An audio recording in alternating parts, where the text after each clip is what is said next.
Искендер Мырза, тактоочу эле, менин сунушумду окуп койсоңуз кайсы форматта калды? Ошондо 12 беренени. Барбы? Да, да. 12. Субъекты офшорных зон, а также юридические лица, учредителями или участниками которых являются субъекты офшорных зон. Вот, то есть алынып койду, да? Не могут быть деп калды, да? Ага. И коллегаларым берди, бирок мен да такталайынчы. Национальный банк ошондо 12 берененин жанакы 3 пункту, ушу офшордон кийинкиге макулбу? Ооба. Улуттук банк макул? Сиздер Мы все, макулсуздар? да, последний проект мы согласовали без замечаний. Уже все, да? Уточнили, согласовали.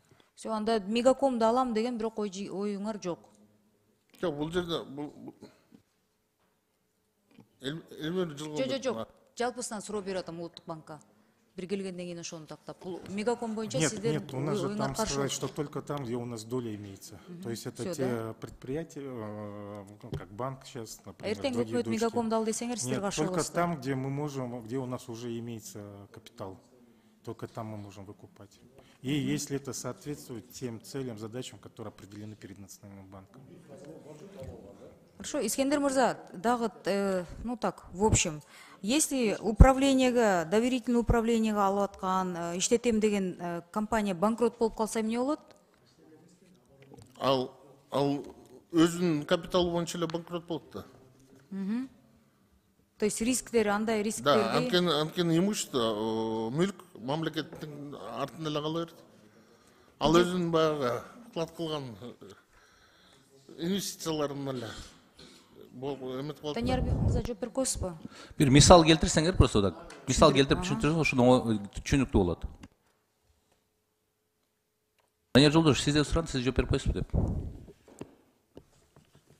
Я извиняюсь. Да, я повторюсь. Если в доверительное управление алам деп алган ошол компания или покупающая сторонанын ответственности боюнча эгер сатып алып анан банкрот болуп калса, ошондо кандай болуп калат? Да, первоначальное состояние возвращается. Абсолютно правильно подсказывает. А каким образом? Как это прописано у нас? Ну, так как это, вы же видите, у нас практика разная была же.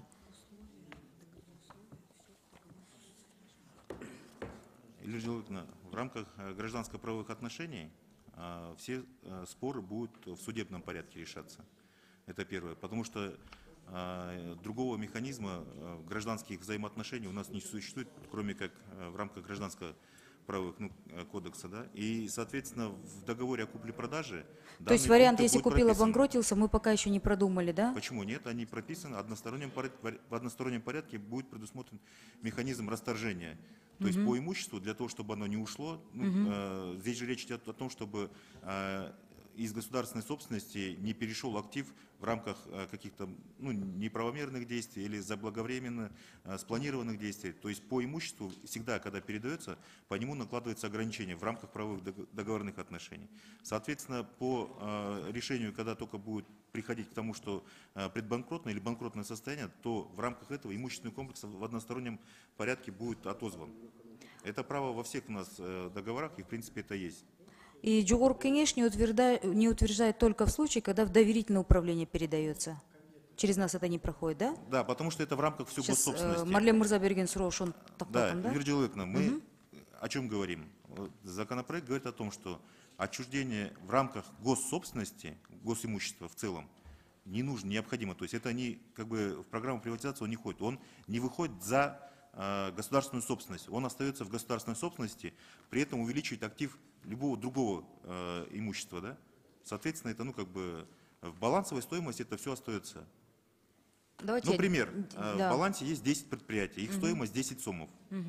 Вот мы с одного предприятия, например, у нас стало теперь не 10 предприятий, а стало 8 предприятий. 2 предприятия увеличили уставной фонд других предприятий. Но при этом балансовая стоимость в 10 сомах она остается. Никто никуда не делся. Нет, никто никуда не делся, да. От мест слагаемых сумма не меняется, да?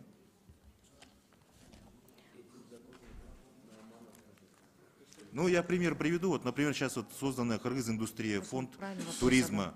Все в госсобственности. Капитализация за счет бюджетных средств идет. деятельность вся направлена, извлечение прибыли направляется снова в госбюджет. Но объекты для управления и капитализации, они, например, входят в состав кыргыз-индустрии. То есть от этого, как бы, ну, от мест как бы, перемещения там общая балансовая стоимость не меняется у них. Если будет реализация, то она в обязательном порядке будет входить в программу приватизации, будет одобрена Джеворку Кенешем, по ним соответствующая процедура оценки произойдет. И Только в рамках доверительное конкурса, управление да, и не проходит. там уже дальше по закону о приватизации он двигается уже объект. Все, хорошо. Единственная просьба, можно стандартный вот договор, который вы будете заключать, как-нибудь в письменном виде закинуть, а? Да, Или в электронку? Ага. Да, Рахмат. хорошо. Рахмат.